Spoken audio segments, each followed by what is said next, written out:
आखिर अब विपक्ष क्या करे? विपक्ष ऐसा कौन सा रास्ता अख्तियार करे जिसके जरिए वो बीजेपी को हरा सके?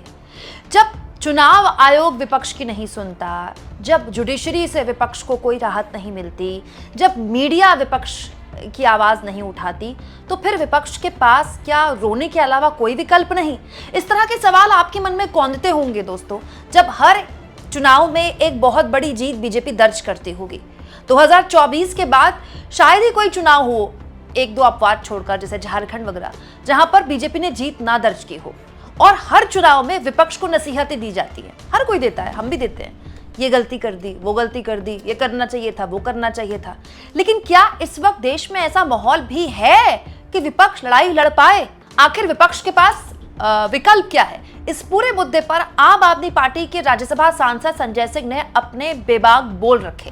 तो संजय सिंह ने रास्ता बताया कि जिस रास्ते पर मोदी को घुटनों पर ला चुके हैं किसान, अब उसी रास्ते पर देश में खड़ा करना होगा एक बड़ा जन आंदोलन। तो वो लोग जो देश प्रेमी हैं, संविधान प्रेमी हैं, जो चाहते हैं कि देश में समानता का अधिकार बना रहे और एक पार्टी का सिस्टम ना आए, वन पार्टी रूल ना आए, उन्हें इस बात को लेकर सीरियसली सोचना चाहिए। ये वक्त रोने का नहीं है, ये वक्त रणनीति बनाने का है, ये वक्त एक होने का है। संजय सिंह ने इस पूरे मामले में अपनी बात रखी है, सुनिए संजय सिंह क्या कह रहे हैं। रोने धोने निराश होने का समय नहीं है, बल्कि इनसे और लड़ने की रणनीति बनाने का वक्त है। देखिए, चुनाव के लिए जो तंत्र इन्होंने विकसित कर लिया है अपना, हजारों करोड़ रुपए पानी की तरह बहाते हैं, ईडी सीबीआई पुलिस का दुरुपयोग करते हैं, केंद्रीय सुरक्षा बल लगाते हैं, चुनाव आयोग के जरिए एसआईआर के माध्यम से लाखों करोड़ों वोट कटवाते हैं और उसके बाद चुनाव जीत जाते, कहते बहुत लोकप्रिय है, बहुत लोकप्रिय हो गए मोदी जी, चोरी करके लोकप्रिय हो गए मोदी जी, लोकतंत्र को लूट कर लोकप्रिय हो गए मोदी जी, चुनाव में धांधली करके लोकप्रिय हो गए मोदी जी, बहुत लोकप्रिय हो गए मोदी जी। चल रहा है, ढोल पीटा जा रहा है, गोदी मीडिया लगा हुआ है गुणगान में। लेकिन इस तरह से इस देश की जो खूबसूरती है, विविधता में एकता, भारत की विशेषता जो है, वो खत्म हो जाएगी निश्चित तौर पे, ये मान के चलिए। इतना विभाजन कर दिया इन्होंने समाज के अंदर कि बहुत मुश्किल वक्त है, इसमें आप सबको एकजुट होकर इनके खिलाफ आवाज उठानी पड़ेगी। किसान आंदोलन इस बात का उदाहरण है। 1 साल तक देश के किसानों ने बगैर किसी राजनीतिक दल के सपोर्ट के, हम लोगों ने पार्लियामेंट में सपोर्ट किया वो अलग बात है, लेकिन बिना किसी राजनीतिक दल के समर्थन के अपनी किसानों की शक्ति की बदौलत मोदी जी की इतनी बड़ी तानाशाह सरकार को झुकाने के लिए मजबूर किया किसान आंदोलन ने। ऐसा ही कुछ बड़ा आंदोलन इस देश में चुनाव की निष्पक्षता को बनाने के लिए खड़ा करना पड़ेगा। ऐसा ही एक बड़ा आंदोलन जाति, धर्म, दल सब कुछ भूल के इस देश के हित में, लोकतंत्र के हित में, बाबा साहब डॉक्टर भीमराव अंबेडकर जी के द्वारा लिखे गए संविधान के हित में, इस देश के चुनावी व्यवस्था को बचाने के लिए, इस देश में हो रही चुनावी धांधली से मुक्ति पाने के लिए एक बड़ा जन आंदोलन मिलकर करना पड़ेगा, संसद से लेकर सड़क तक। और एक लंबी लड़ाई है, नहीं कि एक दिन में या 1-2 महीने में रैलियां सभाएं करके ये चीजें आप ठीक कर सकते हैं, नहीं। इसके लिए एक बड़ा मन जनमानस का तैयार करना पड़ेगा। और अगर ऐसे ही आप निराश होते रहेंगे, एक हार मिल गई तो चुपचाप घर बैठ जाए, आपके पास कई विकल्प हैं। आप बंगाल के चुनाव के परिणाम के बाद यह मानकर के अब तो कुछ हो ही नहीं सकता, चुपचाप घर भी बैठ सकते हैं। अपने बीवी बच्चों का पेट पालने के लिए नौकरी करें, सुबह से शाम उन्हीं के बीच में टीवी देख के खुश रहें, ऐसा भी कर सकते हैं।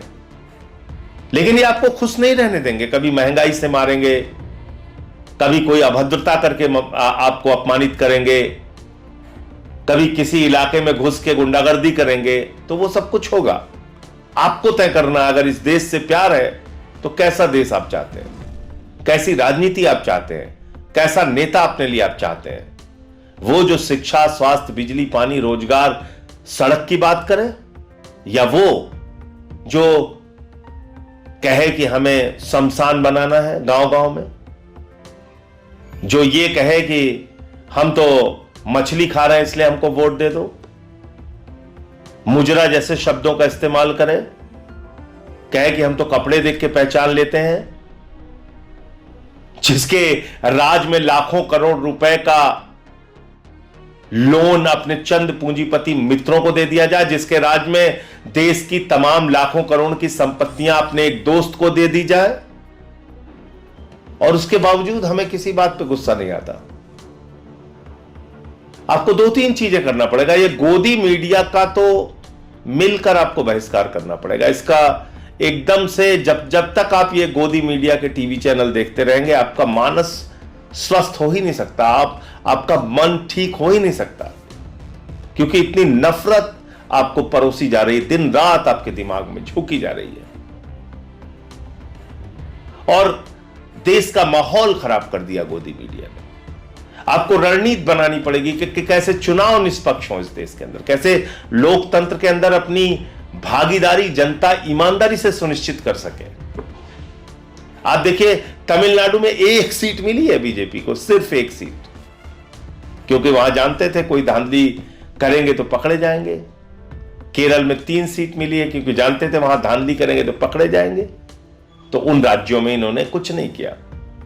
तो आपके पास, जैसा मैंने कहा कि कई तरह के ऑप्शन हैं, कई तरह के विकल्प खुले हुए हैं। एक विकल्प ये भी है कि इन सब परिस्थितियों को देख के आप आंख पर पट्टी बांध के चुपचाप घरों पर बैठ जाइए, या फिर सड़कों पर निकलकर इनके खिलाफ आवाज उठाइए, सोशल मीडिया के जरिए आवाज उठाइए, या फिर आप कुछ ना कुछ तो 10 मिनट देश के बारे में सोचिए और क्या बेहतर कर सकते हैं वो सोचिए।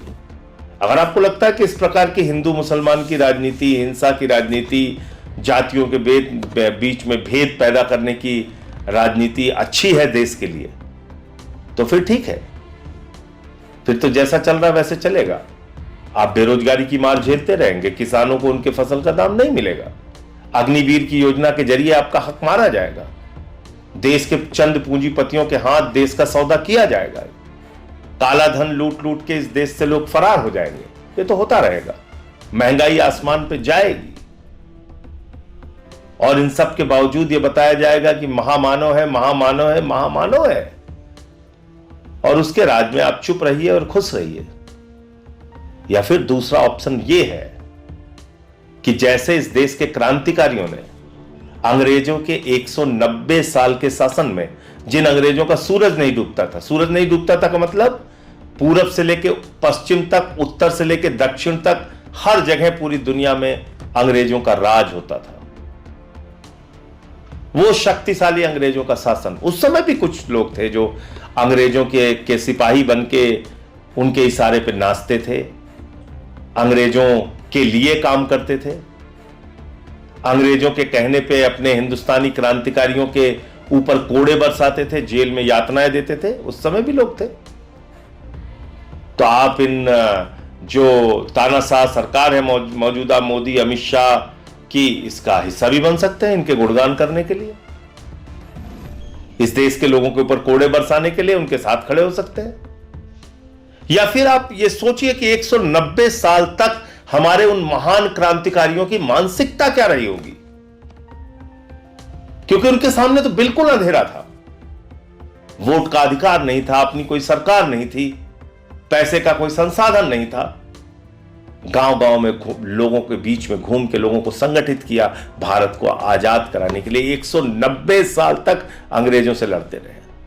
राष्ट्रपिता महात्मा गांधी के नेतृत्व में, नेताजी सुभाष चंद्र बोस के नेतृत्व में, शहीद आजम भगत सिंह के नेतृत्व में, शहीद खुदीराम बोस के नेतृत्व में, शहीद अशफाकुल्लाह के नेतृत्व में, एक लंबी तादाद इस देश के अंदर रही, जिन्होंने अपने प्राणों की आहुति देकर इस देश को बचाया और आजाद कराया। निराश नहीं हुए, घर नहीं बैठे, ये नहीं माना कि हमको गुलामी का ही जीवन जीना है। तो अगर आपको लगता है कि सरकार की तानाशाही से आपको मुक्ति पानी है, अगर आपको लगता है इस देश के लोकतंत्र का गला घोट दिया गया है, अगर आपको लगता है कि चुनावी तंत्र पे भारतीय जनता पार्टी का कब्जा हो चुका है और जैसे ये लोग चुनाव लड़ रहे हैं, मैंने आपको फिर से कहा, ईडी, सीबीआई, पुलिस का दुरुपयोग करके, चुनाव आयोग ज्ञानेश कुमार का दुरुपयोग करके, हजारों करोड़ रुपए पानी की तरह बहा के और पूरी की पूरी सरकारी तंत्र के ऊपर कब्जा करके, इस तरह से लाखों वोटों की हेरा फेरी करके जैसे बीजेपी चुनाव जीत रही है, अगर ये चलता रहा तो राज्य चुनाव जीतते जाएंगे, तानाशाही को बढ़ाते जाएंगे, गुंडागर्दी को बढ़ाते जाएंगे। और अगर आपको इनकी तानाशाही के खिलाफ लड़ना है तो सड़क से लेकर संसद तक आवाज उठानी पड़ेगी। और पहली आवाज तो होनी चाहिए लोकतंत्र को बचाने के लिए, चुनाव को बचाने के लिए, निष्पक्ष चुनाव देश के अंदर कराने के लिए। जय हिंद। दोस्तों, संजय सिंह साथ आने की बात करते हैं। संजय सिंह कहते हैं कि स्वतंत्रता आंदोलन के लिए सभी, जिस तरह से हमारे जो मतलब स्वाधीनता आंदोलन में तमाम फ्रीडम फाइटर्स एक साथ आए थे और अंग्रेजों की इतनी मजबूत हुकूमत को झुका दिया था, ठीक वैसा ही आंदोलन सड़क पर उतरकर तमाम लोगों को करना पड़ेगा। उसमें पक्ष विपक्ष, इस पार्टी उस पार्टी, इस धर्म उस जाति से ऊपर उठ के हमें ऐसा करना पड़ेगा। देखिए, सुनने में तो ये बात बहुत अच्छी लगती है, लेकिन पॉइंट ये कि संजय सिंह किसको ये नसीहत दे रहे हैं। आम आदमी पार्टी वो पार्टी थी दोस्तों जिसने सबसे पहले इंडिया गठबंधन से अपना नाता तोड़ा 2024 के लोकसभा चुनाव के बाद। क्यों? क्योंकि उनको पंजाब में कांग्रेस पार्टी के खिलाफ चुनाव लड़ना था। हाँ, ये बात सही है कि संजय सिंह अपनी पार्टी के ऊपर एक सांसद के तौर पर बात कर सकते हैं, लेकिन संजय सिंह खुद भी जानते हैं कि व्यक्तिगत और जो पार्टी पॉलिटिक्स है वो इतनी तगड़ी है कि अभी तक पार्टियों को एक नहीं कर पाई है। हालांकि अब भी अगर इन पार्टियों के बात समझ में नहीं आई दोस्तों कि बीजेपी को हराने के लिए साथ आने के अलावा कोई विकल्प नहीं है, तो वापसी का शायद रास्ता ही बंद हो जाए। आप इस मुद्दे को किस तरह से लेते हैं दोस्तों? आपके हिसाब से क्या विकल्प है? कमेंट बॉक्स में जरूर लिखें।